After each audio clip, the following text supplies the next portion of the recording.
Hello, you absolute legends. What a year it has been. Surely, 2019 has to go down as one of the greatest years in speedrunning history. There were so many huge breakthroughs, whether it be milestones that were broken, or strategies that completely shifted the landscape for their respective games. In October, we saw the destruction of Grand Theft Auto San Andreas, with the any % record falling from just shy of 4 hours to now sitting at an incredible 15 minutes. In July, Wind Waker was blown open with the creation of a barrier skip. This was a skip that had been figured out for the HD release in 2017, but the original version was still holding strong. As discussed in my last video, Majora's Mask was forever changed when a way to warp directly to the moon was discovered in November.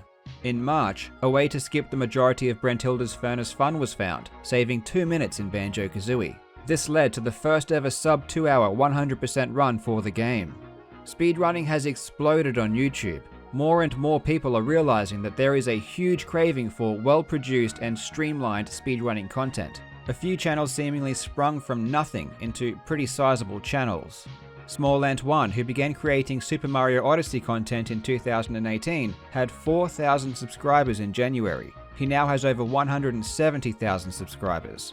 Dark Viper AU, a Grand Theft Auto 5 speedrunner, started the year with 3,000 subscribers. He now has over 130,000 subs. And of course, myself. I had 2,000 subscribers at the beginning of 2019, and I just reached 100,000. A couple of notable games were released this year and were immediately dismantled by speedrunners. Sekiro came out in March, and despite being known for its difficulty, was beaten in under 30 minutes just weeks after launch. The Outer Worlds hasn't even been out for 2 months, and the world record stands at barely over 10 minutes. It always impresses me how quickly a game can be torn apart by determined speedrunners. There were a lot of memorable speedruns this year, but today we will cover my pick for the top 5. I don't simply look at how difficult a speedrun is, but rather take a holistic approach that incorporates broad reach, historical impact, and significance within the speedrunning community itself. I really hope you enjoy. Now guys, I am really excited because this video is sponsored by Audible. Audible has the world's largest selection of audiobooks, and as someone who is a huge advocate for learning and self-development, I really think you should be listening to audiobooks whenever possible. With Audible, you can listen anytime, anywhere, whether you're at the gym, traveling, or even grinding a skill. I've always used audiobooks to make practice sessions more bearable. Now, Audible is offering a 30-day trial at the moment, and as part of that trial, you get 1 audiobook and 2 Audible originals for free. If you haven't listened to it already, I strongly recommend you get Masters of Doom. This is the story behind the co-founders of id Software and the creators of Doom, and it's such an interesting and inspiring story. These guys are literal geniuses. To get this book for free, visit audible.com/KarlJobst or text Karl Jobst to 500 500. Or you could just click the link in the description. Again, that is audible.com/KarlJobst or text Karl Jobst to 500 500. That is KarlJobst. It's literally my name.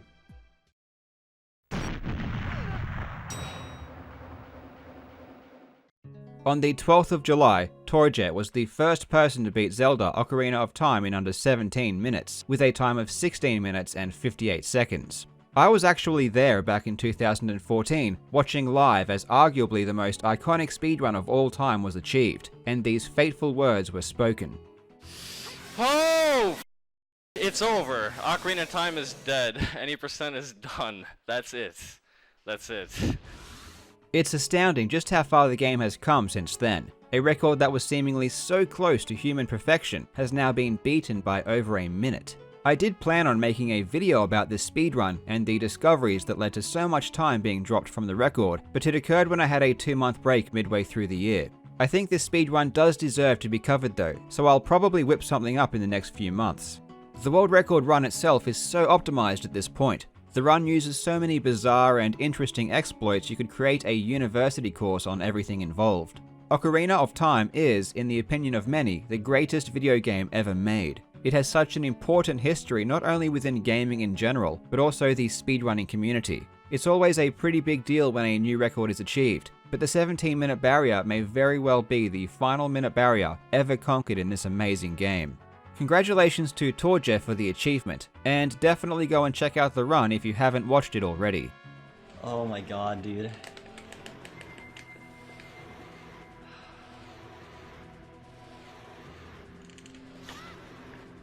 Oh my fucking god, yes, dude.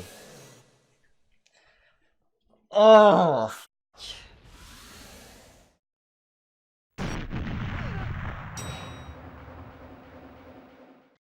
On the 4th of August, the speedrunner Cheese achieved a time of 1 hour, 38 minutes and 51 seconds in the 120-star category in Super Mario 64.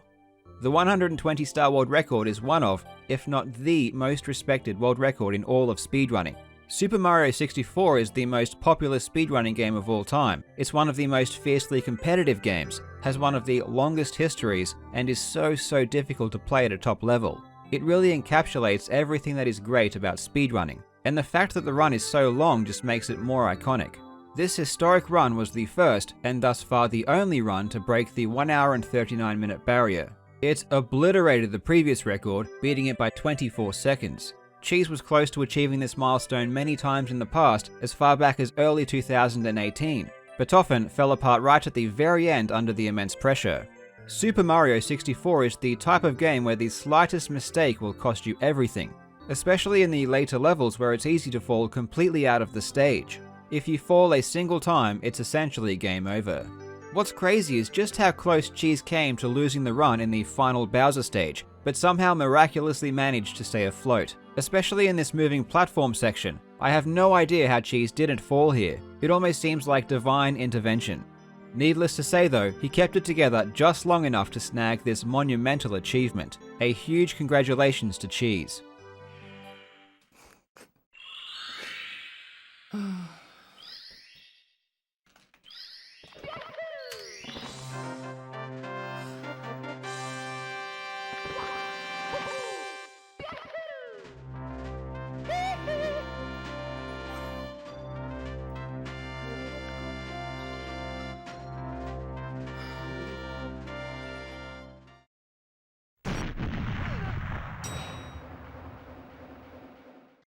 On the 23rd of February, 4 Shock Blast beat a 20-year-old Doom record, achieving 8 seconds on E1M1.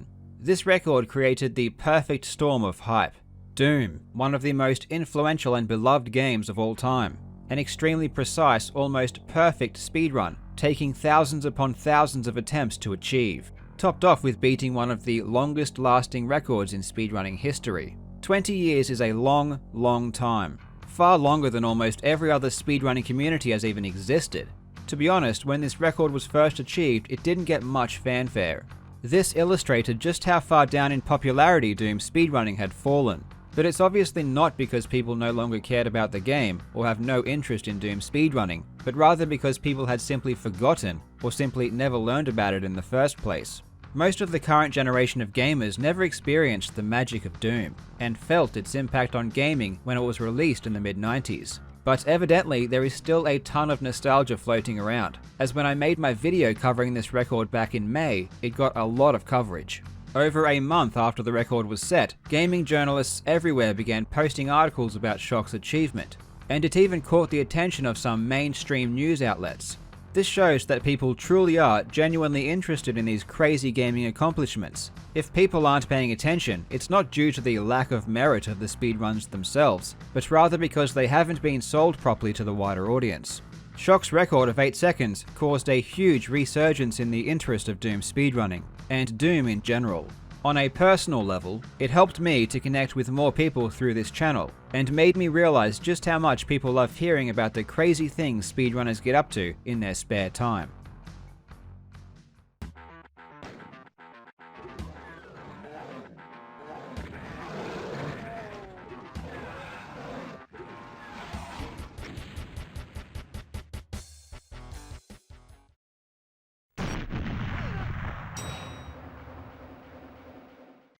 On the 23rd of March, Nycrovita became the first person to beat Super Mario Odyssey in under 1 hour, achieving a time of 59 minutes and 59 seconds. The race to beat Odyssey in less than 60 minutes was one of the longest and most hype races we'd ever seen in speedrunning. Ever since the game was released in late 2017, people had their gaze focused directly on this one milestone. Every time a new world record was set that got us closer to this barrier, it was a cause for huge celebration. What made this race so intense was the fact that multiple runners were easily capable and just needed to pull off that one insane run. It seemed that the run was pretty optimized for the strategies players were using at the time, and sub 1 hour was only barely possible. This made the race even closer, and the personal bests for the top runners were only a couple of seconds apart. People were playing up to 12 hours a day in the final stretch to be the one that was immortalized in history as the person to pull off this achievement first. In the end, it was Microvita that managed to do it, beating the 60-minute mark by less than a second. The world record for Super Mario Odyssey has been reduced fairly significantly since this time, now sitting at 58 minutes and 47 seconds. But nothing will ever diminish this one moment in speedrunning history. Microvita will always be remembered as the person who conquered Super Mario Odyssey in less than 1 hour for the first time. Please, dude.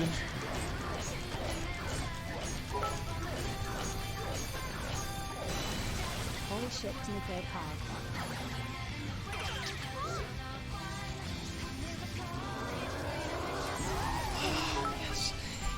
Yes, dude. Yes. Yes. Woo! Let's go, dude. Yeah, let's go. You did it. Let's go, okay. Bro. Oh my god. Yes. I got it. Dude, it's a 59.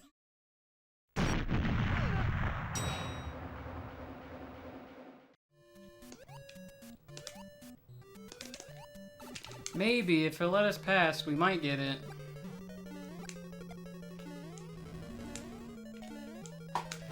Did I do it? Did I finally do it, dude? With the bonk in... I don't know for sure, but we might have finally done it.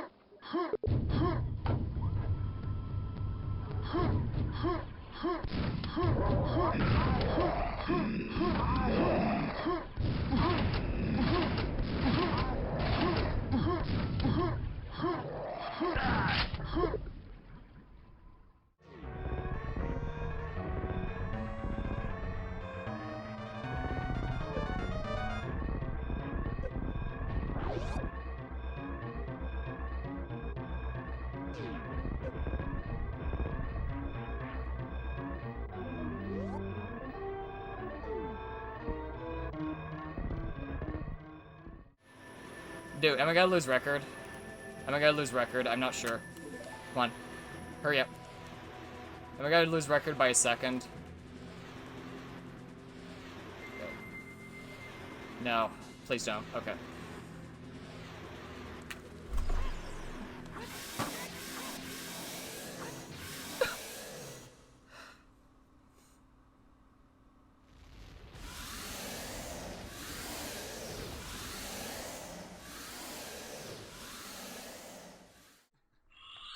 Guys, I don't know what to say. I'm gonna be honest. I don't know what to say right now. I don't know what to say. I don't know what to say. I kinda just got 0 and 1 star world record in the same day. Kinda just got them both.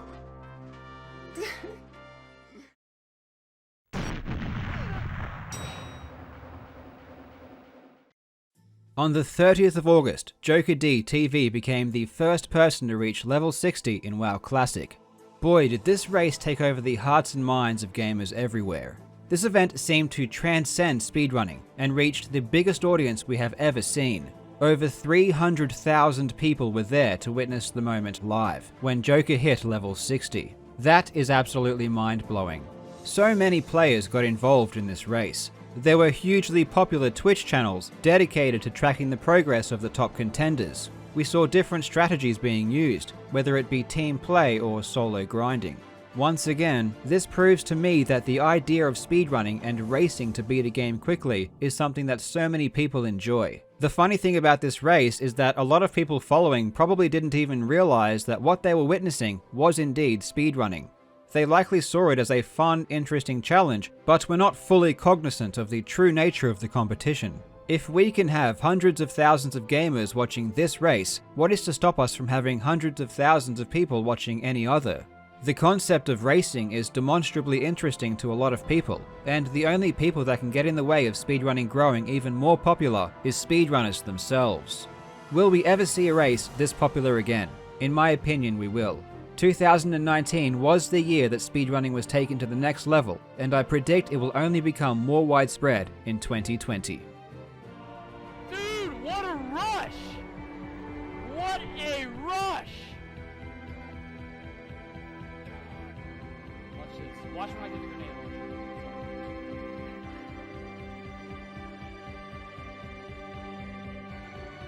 Look at that. See how fast my pace is? I just want to say a huge thank you to all of you guys for supporting me over the year. It's been a crazy year, and I can't really express how much I appreciate everything that you've done for me. And I really hope you guys have an amazing Christmas. I wish you all the best for 2020. Keep hustling, stay positive, and good things will come. Now, if you were paying attention during the sponsor, you would have noticed that I am wearing an Absolute Legend t-shirt. Check this out. Absolute Legend. It's an amazing design. That's available through Streamlabs. I'll put a link in the description. The t-shirt's really good quality. I'm very, very happy with it. So if you're interested in that, go check out the link. Otherwise, I'll see you guys later.